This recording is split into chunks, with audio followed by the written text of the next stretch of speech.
both look good. All right. I love having a third person in the room to check the camera. Oh my god.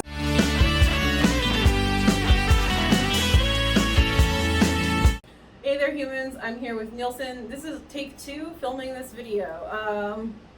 I apologize. That's okay, Meg. I think it's an opportunity for us to catch up more about this important work of art. Yeah, we got through all of the stuff the last time we filmed in like the kind of crazy chaos manner of, you know, this is everything we're thinking about all at once. But hey there humans, I'm Magrathea. This is Nilson da Silva, and today we're talking about Daytripper. Now we can settle down and talk relaxedly. Is that a word? I think it is. Okay. Yeah, so we're talking about Daytripper by Fabio Moon and Gabriel Ba. And if you haven't read it, you should, because it's delightful. But if you haven't heard of it, you might be familiar with Gabriel Ba. He was the artist illustrator for The Umbrella Academy by Gerard Way, Netflix show, Elliot Page, We Stand. Yeah, so let's talk about it. In general, what did you think of the book? Sure. First of all, I think we should situate the reader or the future or potential reader for this book. That this is a piece of art that was written in Portuguese, actually after it has been written in English. Yes. So there is a translation involved, which we'll be talking about it. But the book overall, it brings great perspective about the Brazilian culture or the way that Brazilians portray. So I feel this book enhances the perspective of life just when you start watching or try to understand what's happening behind the lines of that book, and underlines you realize about yourself. That's a book that when you start reading, you start trying to identify what's really happening, but actually you start digging in yourself. That was the first impression, Meg, that I had of this book. Yeah. So no spoilers, the general plot of the book is you follow the life of Brás Domingos, who's a Brazilian obituary writer, and his career and his adulthood in general. But all the chapters end with his death, and that's not a spoiler because like that is the major Meg, I don't think we of the should book. give this spoiler. Yes. Every review that you read of it is going to start with every chapter ends in death, so I don't feel guilty. So, pushing from this perspective of death, it's important that we can understand why death is the main topic of this book. Yeah. First of all, someone who carries an occupation like he does, and working with that perspective of observing how someone passes away, and writing that process for him, it looks like it became some life journey goal. And every time that he was describing the writing process, he was also engaged in how people survive and how people lose the opportunity of understanding each second of life.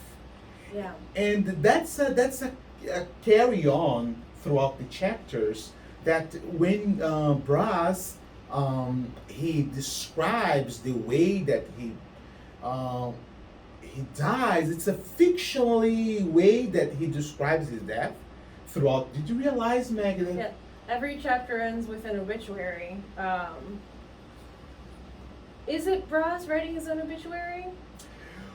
Well, he describes the others' deaths, and but the other ones actually reverse to his own perspective of how people die. Yeah, and so there's, throughout the whole book, Brás himself and everyone around him really, it's this delicate interplay of life and death, and it really, I don't want to say forces, but it convinces the reader to like ruminate on the ways that they're interlocked with each other and what that means for the individual and what it means to live a fulfilled life.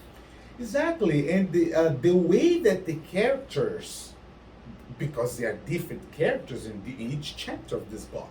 So, and actually, those characters' death reason is a way for us to also be trying to understand what's going to be the next death uh, reason. So, in that process, we try to go deeper and deeper to understand the reasons that people really die physically, but the other kinds of deaths.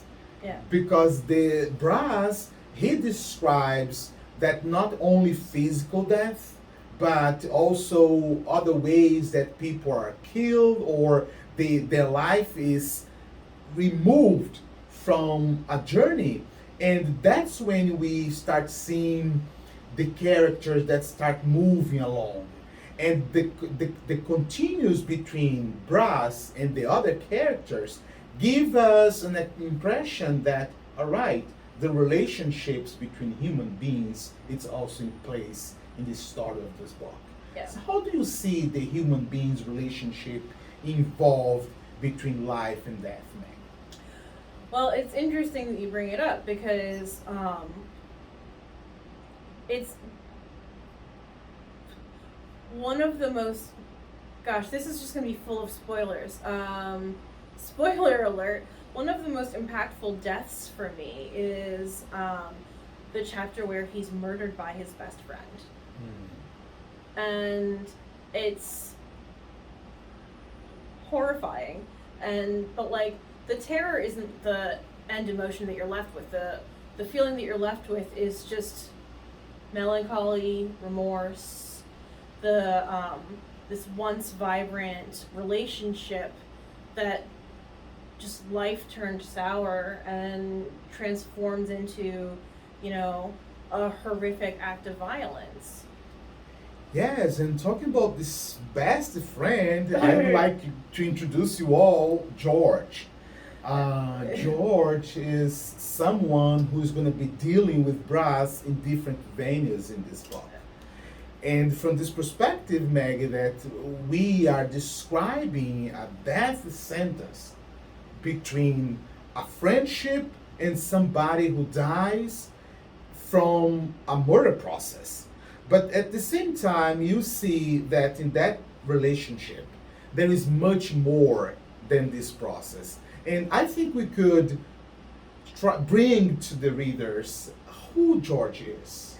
Yeah, let's talk about George. He's the best friend character. You meet him he's in every single chapter up through, I think he's in almost every single chapter. Yeah. I can only think of a couple that he's not present in, and even those ones, his presence is still felt very strongly. He and Brass meet in college, and they're both some kind of journalism major, and they finish school together. They go on a big trip together that you see in chapter 2. They both end up working for the same newspaper in São Paulo, and they basically live their lives in parallel to each other. In that relationship ended up going to Brazil, and they go to Bahia, which is a state in Brazil, which encompasses some cultural part of Brazil, which is race, and George is black in the book. That's true. George is one of the most prominent black characters. Brass is white, and he's very aware of the fact that he's white, but he's kind of like, you see in that chapter 2, they have this dialogue where Brass is feeling really like down about being pegged as a tourist everywhere he goes, and it's because he's not from Bahia, but it's also because he's white. And he's like complaining, he's like, we're all the same, blah, blah, blah, blah. He's like, he's got that very 1980s, 1990s, I don't see color kind of perspective on race. And George is there, he's like, well, it's partially because you're white, but also, and he reveals that he's been labeled as a tourist as well, because he's also not from there. Yes, and that relationship gives us an idea what color, race, and cultural perspective comes to this book. Yeah. Because even though there is a very strong relationship between George and Brass that goes beyond the problems that they face and they both try to solve, but at the same time, George tries to show to Brass the real perspective of Brazilian towards race. So, and Fábio Moon and Gabriel Ba in Daytripper, they present the racism specifically in a very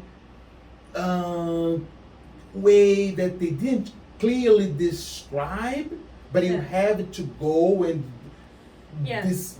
I realize. definitely got the sense that they were trying to get there, but because it wasn't like the main narrative purpose of the book, they didn't quite achieve their goals. Like, to me, it seemed like they wanted this text to not be racist, but they didn't have the capability to make it anti-racist. So, So- from that point, it's important that you bring this because there is one word in the book that this word, there is a huge difference the way that this word is understood by Brazilians, by Portuguese, in Portugal, and even here in the United States. So the word that I'm referring to is the word black.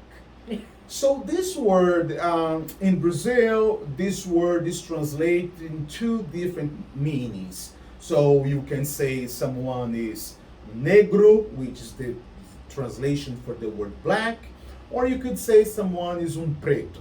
And George, in the book, he refers to himself, or he doesn't want to be referred as preto.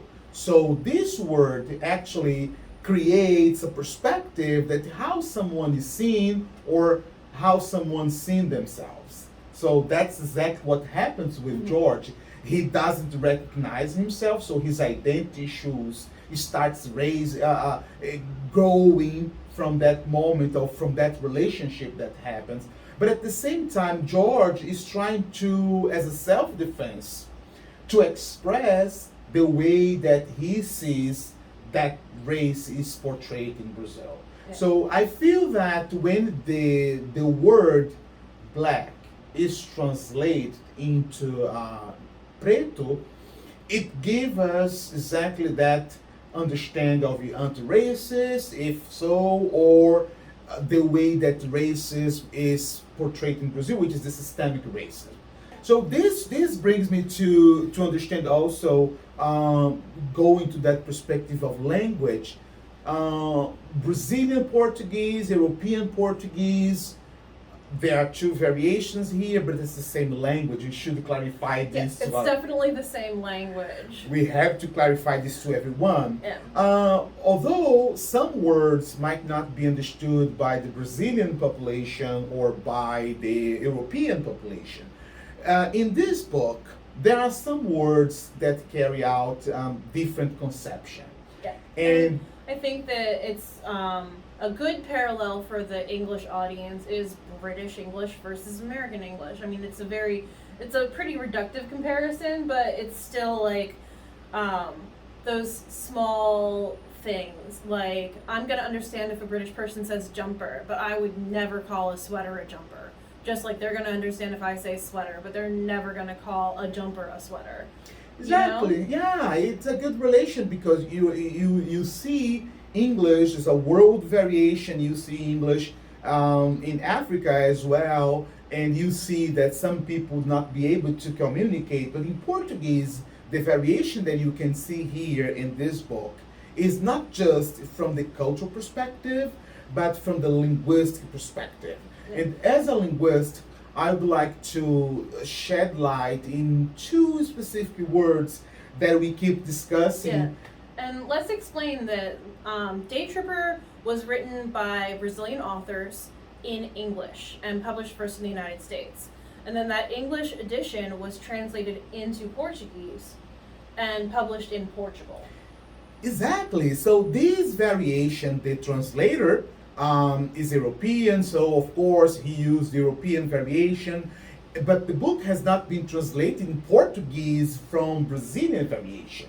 So the readers from Brazil, they would be able to read the book, they would be able to understand the plot overall, Mhm. but they will realize some words here and there that does not match with the vocabulary that people use in the daily life. So I'd like to show two words that caught my attention. Okay. One of them is the word pá.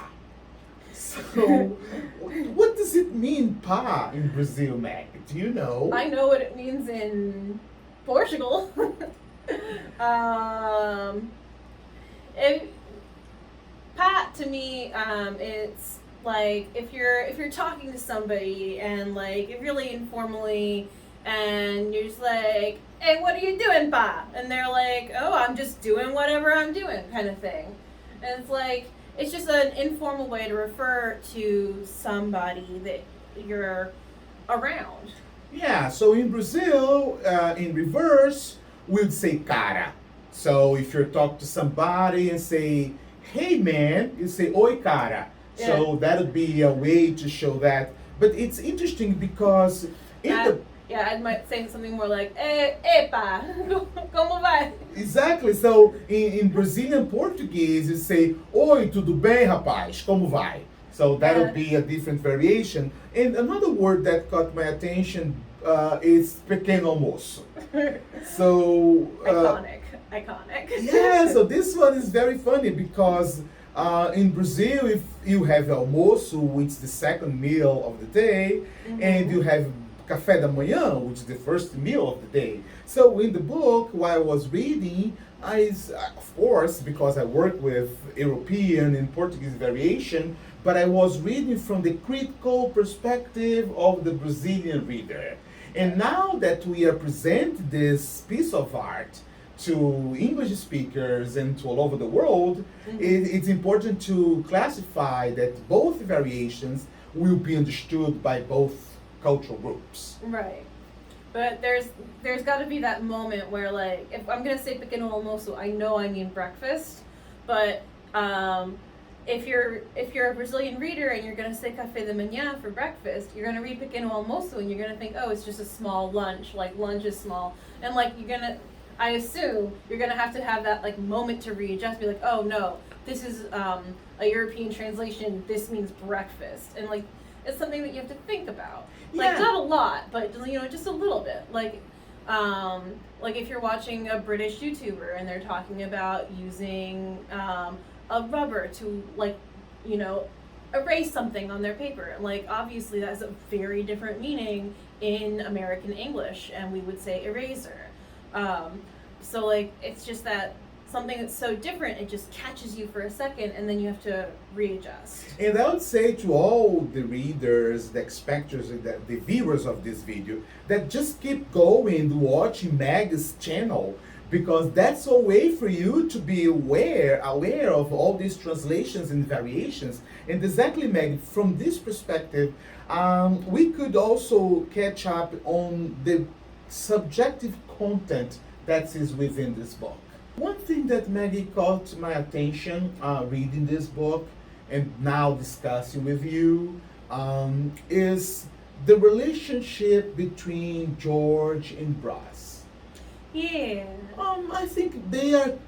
It's definitely the most important relationship in the book. So Brass has, there are several, many relationships that he has with his family and his friends and everything. But the three that are most important are his relationship with George, his relationship with his first girlfriend from Salvador, and his relationship with his wife Anna. And of those three, his relationship with George is the most important one in his life. It's the one that he always sets as it's the one that always takes precedence over the other ones. So there is a moment where George has kind of gone off the map and for a month, and he calls Braz and lets him know, hey, I'm in Rio, don't come looking for me. But Braz goes and looks for him. He goes and he keeps looking for George everywhere. Everywhere. And that search It drives Anna nuts. And he keeps trying to justify what that search means for him. Because while he was looking for George, actually he was looking for himself. Yeah. So it's much more a homoaffective relation that's embedded in that connection. And You could definitely do 1,000 queer readings of Ross and George easily, and it would make my heart sing. Because it's interesting because when they definitely in this process, because George goes away and Brass keeps trying to find him in different spots, even in an island, and in that direction, he's going deep and deep, and the reader looks for what's going on there. Yeah, and it's like, why is it after 6 or 7 years of this person disappearing, you still feel the need to physically go look for them, right? And you ask yourself that, and like, what is Brass doing? What is Brass doing? And I think in a lot of ways you're right. He's looking for himself through looking for George. Yes, I realized this from the perspective that every death cause that we see throughout the book, there is a thought behind that's involved and it's engaged with human relations. Yeah. And those human relationships, and they carry on up to the end. Yep. And at the end, we realize that it's important to enjoy life each second. Yeah. That's a lesson that you learn by reading this book. Yeah. One of the lessons that you might learn by reading this book is to enjoy each second and to appreciate things that you sometimes you don't give time to appreciate. Yeah. There's one of my favorite elements of this book is the presence of Iyemanja, who is the Orisha of the oceans. She's the queen of the oceans in any Yoruba-based syncretic religion that you might find in the Western Hemisphere. And first of all, she's fabulous. She's drawn amazingly, but she appears really in 3 different places. At the beginning of chapter 2, at the end of chapter 2, and at the beginning of chapter 11. And it's just her presence as the queen of the sea, just constantly that push and pull of the tide. It marks it echoes the way that Brass lives and dies and lives and dies. And she speaks to him in 2 visions. And in both of those visions, she tells him to wake up, to take chances, to not sit in the boat watching everything sink to the bottom of the ocean, but to actually live his life. So this spiritual entity in Brazil, it's part of the Afro-Brazilian tradition, culture, and perspective. So the main reason that Brazilians or Afro-Brazilians would follow their heart is when they have a spiritual connection. And the Iemanjá has exactly that subjective power, that's an inner power that everybody has, and sometimes you don't realize that you have. So when Iemanjá interacts with Brass in different situations in the book, it's just like a spiritual mentor that's communicating with their soul, his soul. So I think that's very interesting, Meg, that you bring this perspective of Iemanjá, because why Brass, in his search for himself, he ended up bringing the conception of death, but he's actually showing his own death at the end of the book. So in the way that he pushes your creativity, your imagination, your sense of understanding what's behind the words, but he pushes you also to understand that there is a time that could be an end, but you could choose to die or not to die. Because that's funny when he goes to doctor checkup. Yeah, and What happened there? the very last chapter, yeah, he decides that he doesn't want to keep fighting the cancer, and he'd rather just live the rest of his life. And the last scene you see of him is him wading into the ocean, into the embrace of Via Manja. Maybe.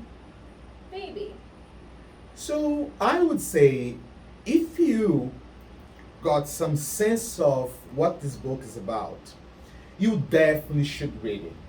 Yeah, I would highly recommend it as well.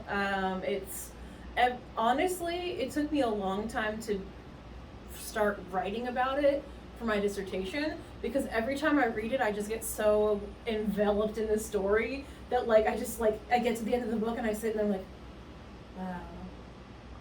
And zone out for a good solid 2 days contemplating my life. It's not one time reading this book. No, I've read it 5 times. Yeah. It's so good. So thank you very much, Maggie, for inviting me to work with you in this project. Yeah, no, thanks for coming back and filming a second time. Hopefully the footage doesn't get corrupted this time. And I wish you all, please follow Meg's channel. Thank you.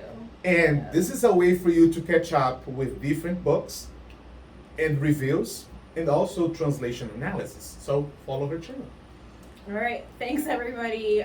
We'll catch you in the next one. Okay, cut.